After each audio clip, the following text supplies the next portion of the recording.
हेमू के दादाजी पहले इस हरे भरे घर में रहा करते थे।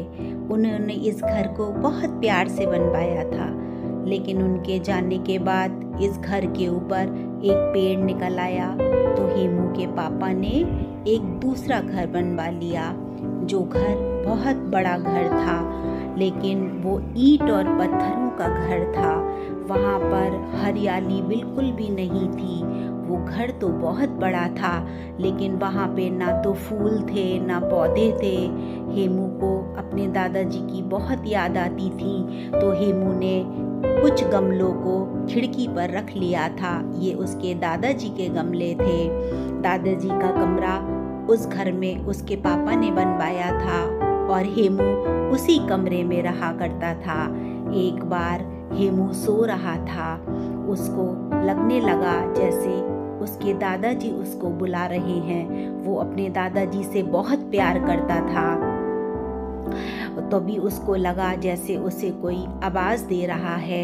कभी गमले दिखते थे, तभी देखा अलमारी में से आवाज़ आ रही है। वहाँ कुछ पुरानी किताबें थीं जो उसे पुकार रही थीं और दर्द से कराह रही थीं। वो बहुत जर्जर हो गई थीं। हेमू ने उनको अलमारी में से बाहर निकाला और उनको छूने लगा, तो वो किताबें बहुत खुश हो गईं। वो दादाजी की किताबें थीं। दादाजी को किताबें पढ़ने का बहुत शौक था। वो लिखा पढ़ी बहुत करते थे और किताबों में पढ़ पढ़ कर हेमू को कहानियाँ सुनाते थे। जब दादाजी किताबों को छूते थे तो किताबों को बहुत अच्छा लगता था। उन्हें लगता था जैसे उनके अंदर एक ऊर्जा का संचार हो रहा है। और जब से उनके दादाजी की डेथ हुई थी, तब से उन किताबों को किसी ने नहीं छुआ था। सब किताबों को संभाल के रख दिया था। मम्मी कहा करती थी उसकी कि इन किताबों को कोई मत छूना। आज जब हेमू ने उन किताबों को उठाया तो उन किताबों में से सितारे नाचने लगे और एक रोशनी सी फैल गई। किताबें बहुत खुश हो गईं और उन किताबों की जमी धूल साफ होने लगी। एक मोटी किताब जिसका पन्ना मुड़ गया था, वो पन्ना भी हेमू ने सीधा कर दिया, तो वो किताब चमकने लगी। उन्हें लगने लगा कि जैसे उनकी जान वापस लौट रही हो। जैसे दादाजी के सामने वो खुश रहती थी, वैसे ही वो आज बहुत खुश दिखाई दे रही थी। हेमू ने सभी किताबों को साफ किया और उन्हें अलमारी में लगा दिया।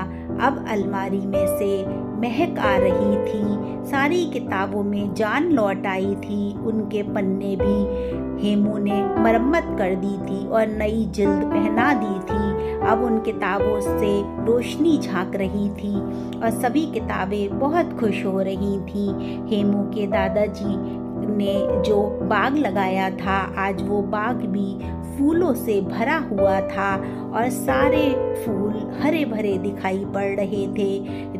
हेमू अपने दादाजी की लीक पर चल रहा था और वो किताबों को उठाता, पढ़ता और उनको वापस रख देता।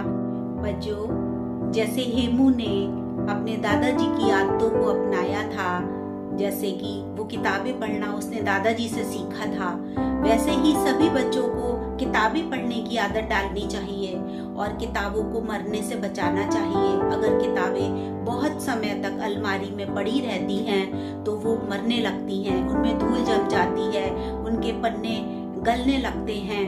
तो हमें किताबों को मरने से बचाना चाहिए, उन्हें एक नया जीवन देना चाहिए। जैसे कि हेमू ने अपने दादाजी की किताबों को एक नया जीवन दिया था और जैसे उसके दादाजी वनस्पतियों को, पेड़ पौधों को पानी दिया करते थे और उनको लगाते थे, उसी तरीके से हमको भी प्रकृति में अपना सहयोग देना चाहिए और किताबों को पढ़ना चाहिए। बच्चों, खूब सारी किताबों को हम सबको पढ़ना चाहिए।